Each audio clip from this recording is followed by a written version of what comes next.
سیدنا معاویہ رضی اللہ عنہ کے بعد جب یزید تخت نشین ہوا ہے اور یزید نے بیعت کے لیے سب کو خط لکھے، گورنروں کو اور پیغامات بھیجے، تو مدینہ میں جو گورنر ہے وہ ولید بن عتبہ بن ابی سفیان ہے۔ یہ یزید کا رشتے میں تو ایک چچے کی حیثیت لگتی ہے۔ جب ان کے پاس خط آیا کہ سب مدینہ کے بڑوں سے بیعت لو، ان میں حضرت حسین کا رتبہ بہت بڑا رتبہ ہے۔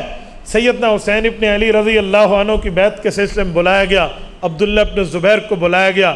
عبداللہ بن زبیر نے تو فرمایا میں مصروف ہوں، وہ مکہ شریف چلے گئے تھے۔ حضرت حسین نے فرمایا مجھے آپ سوچنے کی مہلت دیں۔ میرے دوستوں میں یہاں ایک ساتھ جملہ کہتا جاؤں، حضرت حسین رضی اللہ عنہ نے جو سوچنے کی مہلت دی ہے، وہاں سے مکہ مکرمہ کا سفر کیا ہے۔ یہ جو مکہ آئے ہیں، حضرت حسین نے بیعت سے انکار کر کے مکہ مکرمہ آئے اور وہاں سے کربلا اور وہاں سے عراق تشریف لائے ہیں۔ اس پر ایک غلط فہمی اپنے ذہن سے نکال لیں۔ آج یہ غلط فہمی پھیلائی گئی ہے کہ حضرت حسین کا یہاں سے نکلنا یزید سے لڑائی کے لیے تھا، یہ جہاد کے لیے تھا۔ یوں نہیں ہے، میں بتاؤں گا یہ سفر کیوں ہے، لیکن پہلے میں اس غلط فہمی کو ختم کر دوں۔ اگر یہ جہاد کے لیے تھا، اگر اس وقت لڑائی کے لیے تھا، تو حضرت حسین اپنی بیوی بچوں کو ساتھ لائے ہیں یا نہیں لائے؟ بولیے، گھروں کی خواتین کو لائے ہیں یا نہیں لائے؟ خواتین کو ساتھ لے کر جہاد کیا جاتا ہے۔ آج کشمیر کے حالات خراب ہیں، جب ابھی بارڈر پہ جانے کا حکم آ جائے تو ہمارے فوجی اپنی بیوی بچوں کو لے کر جائیں گے؟ بولیے، تو یہ بیوی بچوں کو ساتھ لے کر کیوں گئے؟ تاریخ کو مسخ کیوں کرتے ہو؟ جھوٹ کیوں بولتے ہو؟ حقیقت بتائیں کہ کس لیے نکلے تھے۔ حضرت حسین کا موقف یہ تھا، یزید خلافت کا اہل نہیں ہے، اور ٹھیک موقف تھا ان کا، ہم تائید کرتے ہیں حضرت حسین کے موقف کی۔ حضرت حسین اس لیے نکلے تھے کہ یزید کے معاملے کو دیکھا جائے، ابھی جو لوگ بیعت کر رہے ہیں ان کو روک دیا جائے تاکہ اس کی خلافت منعقد نہ ہو سکے۔ وہ اس وجہ سے نکلے، اس جگہ سے سفر کیے۔ یہ تو اس کے بعد ظالموں نے راستے میں شہید کر دیا، اور یزید سے ظالم فاسق اور فاجر نے بدلہ نہ لے کے خود کو قاتلوں کی صف میں ٹھہرا دیا۔ اب وہ اس سے بھی برا بن گیا ہے، یہ تو اور بات ہے، لیکن یہ سفر لڑنے کے لیے نہیں تھا، یہ سفر حالات کے معلوم کرنے کے لیے، اپنے ساتھ عوام کو ملانے کے لیے تھا، یہ لڑنے کا سفر نہیں تھا۔ یہ اور بات ہے کہ ظالموں نے ظلم کیا ہے، ورنہ حسین ابن علی نکلتے تو حسین حیدر کا بیٹا ہے، بزدل نہیں ہے، بہادر کا بیٹا ہے، نڈر اور دلیر ہے۔ وہ شام کا رخ کرتا اور یزید کے ساتھ دو دو ہاتھ کر دیتے۔ یزید تو مکے میں تو نہیں بیٹھا تھا، یزید کربلا میں تو نہیں تھا۔ تو یہ ایسی بات دنیا میں پھیلا دی گئی۔ میں سمجھتا ہوں یزید قتل حسین میں شریک ہے، فاسق فاجر ہے، نہ میرا اس سے کل واسطہ نہ آج واسطہ، بلکہ امیر شریعت سید عطا اللہ شاہ بخاری کی زبان میں کہوں، کوئی مسلمان خود کو یزید نہیں کہلوا سکتا۔ لیکن اس کا مطلب یہ نہیں ہے کہ حضرت حسین کے سفر پہ جھوٹا الزام لگا دیا جائے۔ دیکھو، مخالف جتنا بھی ہو لیکن بولنا تو سچ چاہیے۔ یزید ظالم بنا ہے قتل حسین کے بعد، یزید غلط بنا ہے قتل حسین کے بعد۔ یہ نہ کہنا کہ پہلے قاتل تھا، ابھی تو حضرت حسین زندہ سلامت موجود ہیں، تو پہلے قاتل کیسے تھے؟ حضرت حسین ابن علی کا سفر ہوتا ہے مدینہ منورہ سے مکہ معظمہ۔ مکہ معظمہ میں آ کر انہوں نے حالات تسلیم کیے، دیکھا، پتہ چلا، کہا مجھے تو عراقیوں نے خط لکھے ہیں اور خطوں کے ڈھیر آئے ہوئے ہیں، لہٰذا مجھے ان کے پاس جانا چاہیے کہ بات کیا ہے۔ اگر یہ میری بات کی وجہ سے راہ ہدایت پہ آتے ہیں تو بالکل ٹھیک ہے۔ سیدنا حسین ابن علی رضی اللہ عنہ کو مشورہ دیا جاتا ہے، حضرت عمر کا بیٹا عبداللہ مشورہ دیتا ہے، حضرت عباس کا بیٹا عبداللہ مشورہ دیتا ہے، حضرت زبیر کا بیٹا عبداللہ مشورہ دیتا ہے۔ یہ عبداللہ بن عباس، عبداللہ بن زبیر اور حضرت عبداللہ بن عمر رضی اللہ عنہم یہ مشورہ دیتے ہیں۔ عراقی بڑے ظالم ہیں، وعدے کے بڑے کچے ہیں، یہ پکے لوگ نہیں ہیں، آپ کو ان کے پاس نہیں جانا چاہیے، آپ جس شخصیت کے لوگ ضائع کر دیں گے، آپ کے ساتھ دھوکہ کریں گے۔ حضرت حسین فرماتے ہیں میرے پاس اتنے خطوط آئے ہیں، اب انکار کی گنجائش کیا؟ سینکڑوں کی تعداد میں خط تھے۔ تو ان بزرگوں کے اصرار پر حضرت حسین نے فرمایا ٹھیک ہے میں جاتا نہیں ہوں، لیکن پہلے میں اپنے چچا زاد مسلم بن عقیل رضی اللہ عنہ کو بھیجتا ہوں کہ وہ جا کر دیکھیں وہاں کے حالات کیا ہے، اگر حالات موافق ہوئے تو میں چلا جاؤں گا، ورنہ نہیں۔ کہا جی بالکل ٹھیک ہے۔ حضرت حسین نے بندہ بھیجا ہے۔ جب یہ وہاں پہنچے، اس وقت تک یہ کوفی بے ایمان نہیں ہوئے تھے، اس وقت تک یہ وعدہ خلاف نہیں ہوئے تھے، اس وقت تک یہ بے وفا نہیں ہوئے تھے۔ انہوں نے مسلم بن عقیل کے ہاتھ میں بیعت کر کے باقاعدہ حمایت کا یقین دلایا۔ ان کا جوابی خط آیا، حضرت حسین نے ان سب انکار کرنے والے دوستوں کو دکھایا کہ اب کوئی انکار کی گنجائش بچی؟ اجی نہیں بچی۔ حضرت حسین کا سفر شروع ہوتا ہے۔ جب سیدنا حسین ابن علی سفر شروع کرتے ہیں، عین اس وقت یزید کی طرف سے گورنر کوفے کا تبدیل کر دیا جاتا ہے۔ سیدنا نعمان ابن بشیر رضی اللہ عنہ جو صحابی تھے، یزید نے خیانت کرتے ہوئے ان کو ہٹایا، اس کی جگہ ایک ظالم عبید اللہ بن زیاد کو بھیجا۔ وہ آیا تو عبید اللہ بن زیاد کا ظلم مشہور تھا، کوفی پہلے سے ہی آدھے جو ہے نا کیا کہتے ٹانگیں اپنی کپوا چکے تھے اور بالکل کانپ رہی تھی۔ انہوں نے ابن زیاد کے ڈنڈے کے ڈر کی وجہ سے وہ بیعت مسلم بن عقیل کے ہاتھ پہ حسین کے ساتھ وفا والی توڑ دی ہے۔ سنیں یہ کڑی کے ساتھ کڑی جڑی کیسے ہے۔ اب بیعت ٹوٹ چکی ہے، کمیونیکیشن کا کوئی نظام نہیں ہے، کوئی موبائل فون نہیں ہے، کوئی میسج چیٹنگ سروس نہیں ہے، کوئی آن لائن کوریج نہیں ہے کہ بتا دیا جائے جس جگہ آپ جا رہے ہیں ان کو اچھا سمجھ کے اب وہاں حالات یکسر بدل چکے ہیں۔ جب مقام زبالہ پہ حضرت حسین پہنچتے ہیں، ادھر جس شخص شاعر سے ملاقات ہوئی ہے، بعضوں نے اس کا نام فرزدق لکھا ہے، اس نے کہا تھا اے حسین ابن علی، میرا تجربہ یہ ہے کہ کوفیوں کے شاید دل آپ کے ساتھ ہو لیکن تلواریں ابن زیاد کے ساتھ ہوں گی۔ بہرحال حضرت حسین قریب جب وہاں پہنچتے ہیں تو پتہ چلتا ہے کہ مسلم ابن عقیل جس کو میں نے وہاں کے حالات معلوم کرنے کے لیے بھیجا تھا، اس عظیم شخصیت کا بے دردی سے قتل کر دیا گیا ہے۔ وہ شہید ہو چکے ہیں۔ ان کے بچوں کے ساتھ اور ان کے ساتھ جو ظلم ہوا ہے نا، میرے پاس لفظ نہیں ہے میں اس پر کلام کر سکوں۔ جس ظلم ان ظالموں نے شہید کیا ان کو، اور پھر اس کی سزا ابن زیاد کو ملی ہے۔ میں ابن زیاد پر آگے بات کروں گا کہ اس کا حشر ہوا کیا تھا۔ حضرت حسین ابن علی رضی اللہ عنہ کے لشکر سے مسلم ابن عقیل کے رشتہ دار کھڑے ہوتے ہیں کہ اب تو ہم قصاص لینے کے لیے جائیں، اب تو ہم بدلے کے لیے جائیں۔ بہرحال جب وہاں پہنچتے ہیں تو ابن زیاد نے ایک اپنے گھڑ سوار کو 1000 بندے دے کر اپنی طرف سے ایک کمانڈر کو بھیجا ہے۔ یہ عمر بن سعد آیا ہے، یہ آ کے حضرت حسین سے بات کرتے ہیں، بات کیا ہے، وجہ کیا ہے، معاملہ چلا۔ اس موقع پہ حضرت حسین رضی اللہ تعالیٰ عنہ نے جو یہ 3 باتیں پیش کی ہیں، نمبر 1 مجھے واپس جانے دیا جائے، نمبر 2 مجھے یزید کے پاس بھیجو، میں دیکھتا ہوں میرا معاملہ اس کے ساتھ چلتا کیا ہے۔ یہ لفظ بیعت کا نہیں ہے، لوگ جھوٹ بولتے ہیں کہ بیعت کرتا ہوں، ہاتھ میں ہاتھ دینے کا معنی 2 ہاتھ کرنا بھی ہوتا ہے۔ ہو سکتا تھا کہ شاید یزید سے حضرت حسین رضی اللہ عنہ کی ملاقات ہو جاتی تو شاید کچھ معاملہ بن جاتا، لیکن ابن زیاد جیسا ظالم جو درمیان میں تھا اس نے ملاقات نہیں ہونے دی۔ کیوں؟ وہ یہ جانتا تھا کہ جب حضرت حسن رضی اللہ عنہ کی ملاقات امیر معاویہ سے ہوئی تھی تو صلح میں بدل گیا تھا معاملہ۔ وہ یہ جانتا تھا اس ظالم جو خون اہل بیت کے پیاسے تھے، یہ ظالم ملاقات نہیں کرنے دے رہے تھے۔ یہ ہو سکتا ہے کہ سیدنا حسین جیسی روحانی شخصیت اگر یزید کے سامنے آئے اور یزید کا بس چل سکے، وہ کوئی بات کر سکے۔ یزید حضرت حسین کے پاؤں کی خاک بھی نہیں ہے، یہ کیا بات کرتا، لیکن ان ظالموں نے نہیں آنے دیا۔ عمر بن سعد کے سامنے یہ دوسری شرط، تیسری شرط تھی کہ مجھے کسی سرحد پہ بھیج دیا جائے، میں جانوں اور کفار کا معاملہ جانے۔ اس نے یہ 3 شرطیں لکھی اور اپنے گورنر ابن زیاد کو بھیج دیں کوفے میں کہ اب تو بات ٹھیک ہے، حضرت حسین نے تو بہت شرطیں پیش کر دی ہیں، اب تو معاملہ صحیح ہے، اب تو لڑائی نہیں کرنی چاہیے۔ اس جگہ عمر بن سعد کا لہجہ نرم تھا حضرت حسین کے ساتھ۔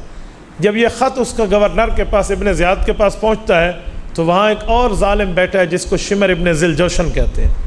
یہ شمر ابن ذی الجوشن، اس کی ایک بہن ہے ام بنین، وہ سچی اور اچھی خاتون ہے، وہ حضرت علی المرتضیٰ کی بیوی ہے۔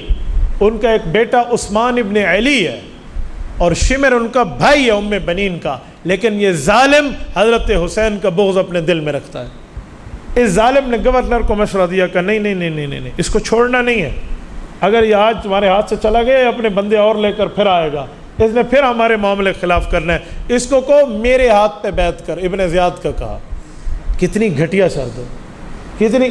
ان کا حکمران یزید حضرت حسین کے پائے کا نہیں ہے، اور حکمران کا بھی جو ہے نا کیا کہتے ہیں وہ گورنر حضرت حسین کی بیعت لے۔ نوکراں دے چاکر تے چاکراں دی کیش کیش۔ یہ مقام غیرت ہے جس موقع پہ حضرت حسین نے انکار کیا ہے اور ان کو کرنا چاہیے تھا۔ سیدنا حسین ابن علی المرتضیٰ رضی اللہ عنہ نے فرمایا جی میں یہ کام نہیں کر سکتا، آپ مجھے اپنے بڑے سے ڈائریکٹ ملواؤ، میں وہاں بات کر لیتا ہوں۔ ہو سکتا ہے حضرت حسین کو جو شک تھے یزید پر کہ کہ اس کی نمازیں ٹھیک نہیں ہیں، اس کے حالات ٹھیک نہیں ہیں، اس کے اعمال ٹھیک نہیں ہیں، حضرت حسین یزید کو یہی کہتے کہ اعمال ٹھیک کر ورنہ ہم تیرے ساتھ دو دو ہاتھ کرتے. ہو سکتا تھا کچھ معاملہ بنتا، لیکن یوں ہو نہ سکا. اب جب ابن زیاد نے شمر کی یہ بات سنی، کہا اچھا، کہا عمر بن سعد جس کو آپ نے لشکر دے کر پہلے بھیجے وہ تو حسین کے ساتھ مل گیا، اس بندے کو ہٹا دو، مجھے بھیجو. تو اس نے 2000 بندے اس کے ساتھ شمر کے ساتھ بھیجے کہ تو جا کر عمر بن سعد کو کہے کہ تو حسین کے ساتھ سختی کرتا ہے بیعت کے لیے تو کر، ورنہ ہم تیری گردن قلم کریں گے. اب جو پہلے کمانڈر آیا ہوا ہے اس کو اپنی جان کے لالے پڑ گئے، کہا اب میری نوکری بھی جاتی ہے، میری زندگی بھی جاتی ہے.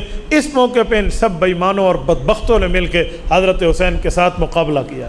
اس موقع پہ جب یہ شمر بھی یہ سارے اس جگہ پہ جب ان نے ظلم اور تشدد کیا تو انہی کے لشکر سے حر تھا، حر ابن یزید.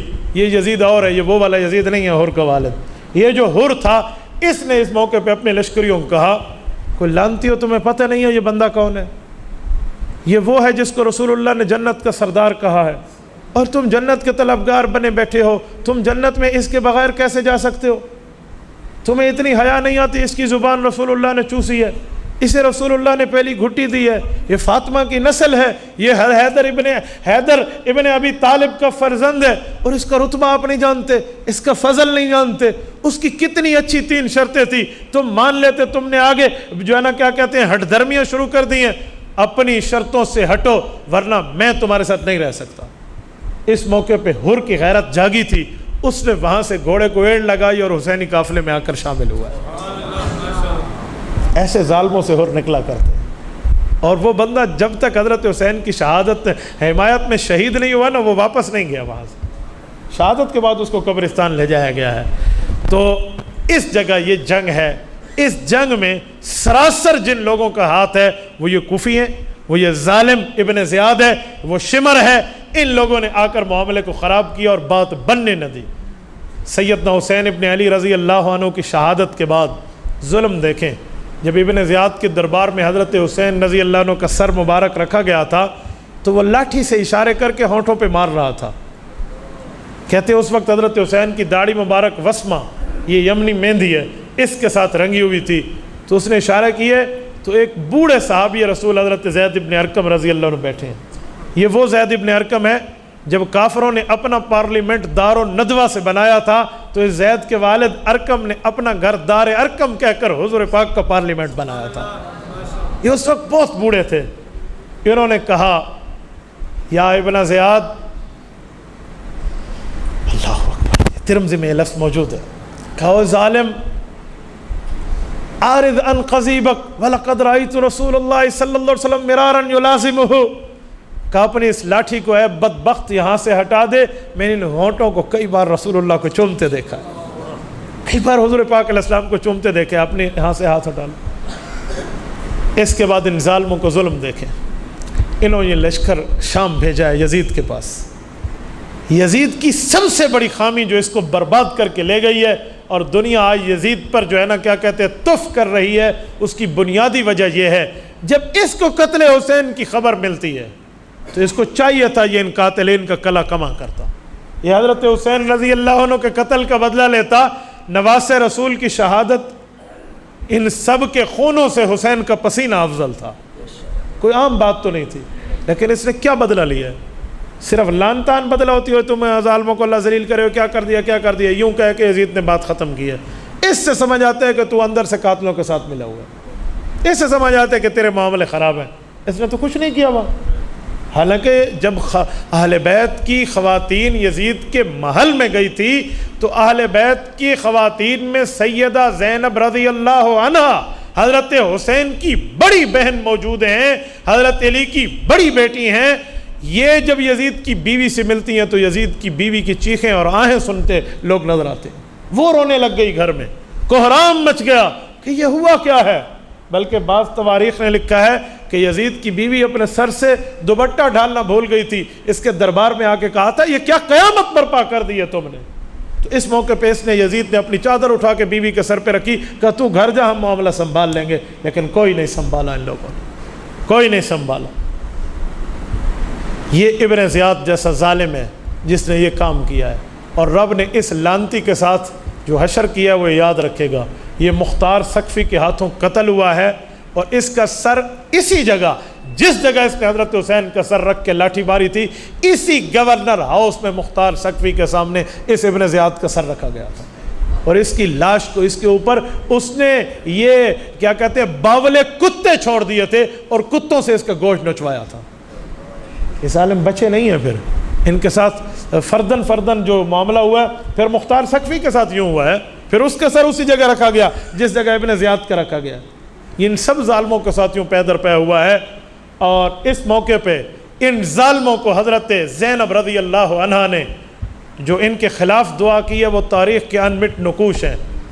حضرت زینب نے فرمایا تھا، میرا بھائی قرآن کا حافظ، میرا بھائی قرآن کا قاری، تم نے میرے بھائی کا خون بہایا، ناجائز بہایا، نہ حق بہایا، رب نہ تمہیں قرآن نصیب کرے بلکہ اللہ رب العزت تمہیں ذلیلت اور ذلیل بنا کر دنیا میں پیش کرے۔ وہ وقت اور یہ وقت قاتلین کو قرآن کا حساب اور قرآن کی دولت نہیں ملی، یوں قرآن کی دولت سے نہ قاتلین حسین میں قاری کوئی ہے، نہ قاتلین حسین میں حافظ کوئی ہے۔ اس سیدہ کی بد دعا ہے، اس سیدہ کا جملہ ہے، وہ جو جملہ کہہ گئی تھی کہ میرا حافظ تم نے مارا، تمہارا حافظ کوئی نہ ہو، میرا قرآن کا قاری شہید کیا، تمہارے قرآن کے ساتھ واسطہ کوئی نہ ہو، اور وہی ہوا ہے، یہ وہی ہوا جو ان کے ساتھ تاریخ میں جو ہوا ہے وہ دنیا نے دیکھا ہے۔ آج ان کے نام لوگوں کو بتاؤ تو لوگ جانتے نہیں ہیں، لیکن حسین کل بھی زندہ باد تھا، حسین آج بھی زندہ باد۔ حسین یزید کے سامنے نہیں جھکا تو ان یزیدیوں کے سامنے کیسے جھکے گا؟ اور میرے دوستو، یہ 10 محرم الحرام عصر کی نماز سے پہلے کا ٹائم ہے، سن 61 ہجری۔ سیدنا حسین رضی اللہ تعالیٰ عنہ کی عمر 54 سال ہے اس ٹائم، 54 سال، ایک روایت میں آتا ہے 58 سال ہے، اتنی عمریں ہیں۔ سیدنا حسین ابن علی رضی اللہ تعالیٰ عنہ کے ساتھ ان لوگوں نے اس لشکر میں یہ کام کیا ہے۔ یہ جو دنیا میں پھیلایا جاتا ہے نا کہ اہل بیت کی خواتین نے سروں سے چادریں اتار لی تھی، اس جھوٹ جیسا دنیا میں کوئی اور جھوٹ نہیں ہے۔ یہ زینب اہل بیت کی وہ اہم ترین شخصیت ہے جس نے اپنی ماں فاطمہ سے حیا سیکھا ہے۔ وہ فاطمہ جس نے فرمایا تھا میرا جنازہ رات کو اٹھے، غیر محرم کی نظر بھی میرے جنازے کی چادر پہ نہ پڑے، یہ اس کی بیٹی ہے، اسے سر ننگا نہ کہو۔ یہ شہادت حسین سے بڑے ظلم کی بات کر رہے ہو، وہ تو مردوں کا مسئلہ تھا، یہ عورتوں کا مسئلہ ہے۔ ان عورتوں نے حیا کی چادر اپنے اوپر سے اتار لی ہے، تو پھر دنیا میں کون ہے جس کے سر پہ حیا کی چادر ہے؟ اوہ حیا تو ان کے گھر کی لونڈی ہے، اوہ حیا تو ان کے گھر سے دنیا میں تقسیم ہوتا ہے، اور آپ کو اس نے سر سے نعوذ باللہ دوپٹہ نکال کے آہو فغاں شروع کر دی تھی۔ یہ اہل بیت اور شہادت حسین کے نام پہ دھبا ہے، اس کا حقیقت سے ٹکے کا کوئی واسطہ نہیں ہے۔ اور یہ فاطمہ کی شہزادی ہے، یہ علی المرتضیٰ کے سینے پہ کھیلنے والی اس کی اولاد ہے، اس کے لیے جملہ کہتے ہیں کہ اس نے سر سے چادر اتار لی ہے۔ اگر اس جگہ بھی آپ کو یہ جملہ کہنا ہے تو پھر تمہارا دل ہے، یہ اہل سنت والجماعت کا دل نہیں ہے۔ شہادت کا یہ معنی تھوڑا ہے کہ جو مرضی ہے جھوٹ بولتے چلے جاؤ، جو مرضی ہے تم کہتے چلے جاؤ، جو مرضی ہے اہل بیت کے خلاف بکتے چلے جاؤ، یوں نہیں ہے میرے دوستو، یوں نہیں ہے۔ یہ ان پر الزام ہے، انہوں نے حیا کی چادر رکھی ہے اور امت کو حیا کا درس دے کر گئے ہیں۔